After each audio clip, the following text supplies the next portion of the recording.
কি রান্না করব ভাবতে ভাবতে তো আমার সবজি বাগানটা চলে আসলাম। আসসালামু আলাইকুম, আমি সাতুলের কুড়ে ঘর থেকে আপনাদের সাতুল আপু নতুন আরও একটা ব্লগ ভিডিও নিয়ে চলে আসলাম। তো এই যে বেগুন ভাজি করব, এর জন্য অনেকগুলো বেগুনই পেকে গেছে গাছের। তো ভাবলাম যে যে কয়টা আর কি পাকেনি সেগুলো আর কি ছিঁড়ে নিয়ে যাই, তারপর ওইগুলো আর কি ভাজি করব। আর ওইদিকে দেখেন মাশাল্লাহ আমার মরিচ গাছটায় আবারও অনেকগুলো মরিচ বের হয়েছে নতুন করে। তো সেগুলো আর কি আপনাদের সাথে শেয়ার করলাম। তো আর কি ছিঁড়ে নিচ্ছিলাম, কারণ বেগুনগুলো সব পেকে পেকে গেছে, কারণ রোদ্রেই পেকে গেছে বেশি, রোদ পড়ে অনেক এখানে। তো ছোট ছোট থাকতেই আর কি রোদের জন্য আর কি মরিচগুলো পেকে গেছে। মরিচ তো না, বেগুনগুলো আর কি পেকে গেছে। তো ভাবলাম যে যে কটা আছে সে কটাই নিয়ে যাই। তো এই ছোট ছোট বেগুনগুলোও পেকে গেছে, তো এগুলো নিয়ে আর ভাজি করে খেতে পারিনি। পরে তারপরও ভাবলাম যে ছিঁড়ে নিয়ে যাওয়ার পরে দেখি যে না, এগুলো ভালোই পেকে গেছে। তো যাই হোক, নিজের গাছের বেগুন আছে দেখে এখন কি রান্না করব ভাবতে ভাবতে আর কি নিজের গাছ থেকে ছিঁড়ে নিয়ে তারপরে রান্না করলাম। তো আপনারা যে যেখান থেকে আমার ভিডিওটা দেখতেছেন, দেশ এবং দেশের বাইরে থেকে, সবাই আমার ভিডিওটা দেখার প্রথমে একটু ভালোবেসে লাইক করে দিবেন, আর প্লিজ পুরোটা ভিডিওটা দেখার চেষ্টা করবেন। আপনাদের ভালোবাসা ও দোয়ায় আমি এগিয়ে যেতে পারবো। তো এই তো বেগুনগুলো ছিঁড়ে নিলাম, আর এই দেখেন সব বেগুনগুলো হলুদ হয়ে গেছে। তো একেবারে মনে হচ্ছিল যে কি বলবো, কমলা লেবুর মতো হয়ে গেছে হলুদ। তো যাই হোক, এখন আবার রান্না বান্নার দিকে চলে যেতে হবে। আর এই যে এই কয়টা বেগুন আর কি আমি নিতে পারছি, নেওয়ার পরে আর কি বেগুনগুলো কেটে রান্না বসাই দিছি। তো আগে আর কি আজকে সেরকম কিছু রান্না করব না, এর জন্য আগে ছোলা বুটটা আর কি ভেজে নিচ্ছিলাম, আর ওইদিকে ভাতও বসাই দিছি। তো দুই চুলায় রান্না করলে আর কি তাড়াতাড়ি হয়ে যায়। তো একটু দেরি করেই আসলাম যে দুই চুলায় রান্না করব এই জন্য।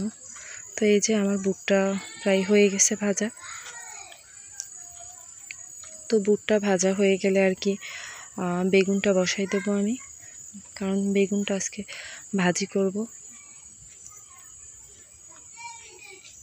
তো রোজার মাসে তো প্রত্যেক দিনই বুট ভাজি করতে হয়, কারণ বাইরে থেকে কিনে খাওয়ার চাইতে নিজেদের হাতের সব জিনিসই ভালো লাগে। তো এই যে বেগুনটা আমি ভাজি করে নিচ্ছিলাম।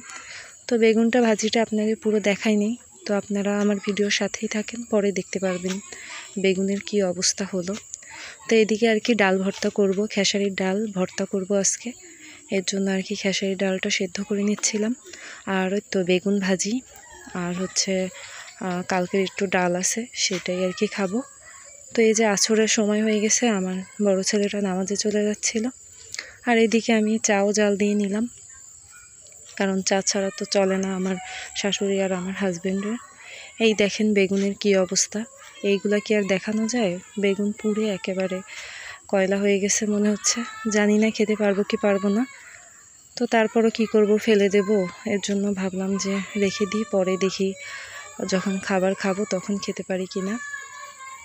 তো কারণ এখানে হচ্ছে বেগুনটা আমি যে কড়াইতে ভাজলাম সেটা আর কি আগে বুট ভেজেছিলাম, এর জন্য আর কি ভালোভাবে ধোয়া হয়নি, এর জন্য আর কি পুড়ে উঠছে। তো আজকে ভিডিওতে দেখাবো যে বরিশালের ঐতিহ্যবাহী চিঁড়ামুড়ি আর কি কীভাবে তৈরি করে। তো এই যে আগে চিঁড়াটা আমি আর কি প্রথমে চিঁড়া আর গুড়টা ভিজিয়ে রাখছিলাম, তারপরে একটু আদা লবণ দিয়ে ভালোভাবে হাত দিয়ে চটকে নেবেন। তারপরে আর কি এই যে মুড়িটাও ভিজিয়ে রাখছি আলাদা, তো মুড়িটাও এরপরে আর কি ভালোভাবে চটকিয়ে নিব। তো হাতটা আর কি ভালোভাবে ধুয়ে নেবেন। আপনারা এইভাবে দেখে মনে হবে যে খেতে ইচ্ছা করবে না, কিন্তু এটা খেলে গলাটাও ভিজে যায় একদম, তারপরে পেটটাও ঠান্ডা থাকে, কারণ চিঁড়া তো পেট ঠান্ডা করে। তো যাই হোক, এটা হচ্ছে বরিশালের ঐতিহ্যবাহী একটা খাবার। তো রোজার দিনে আর কি রমজান মাসে সব ঘরেই এই খাবারটা আর কি চলে। তো এটাকে ভালোভাবে এভাবে কষলিয়ে নেব আমি, ভালোভাবে মথে নিয়ে তারপরে আপনারা যে একটু লবণ দিবেন, যে যেরকম মিষ্টি খান লবণ খান সে সেরকম পরিমাণ মতো দিয়ে নেবেন।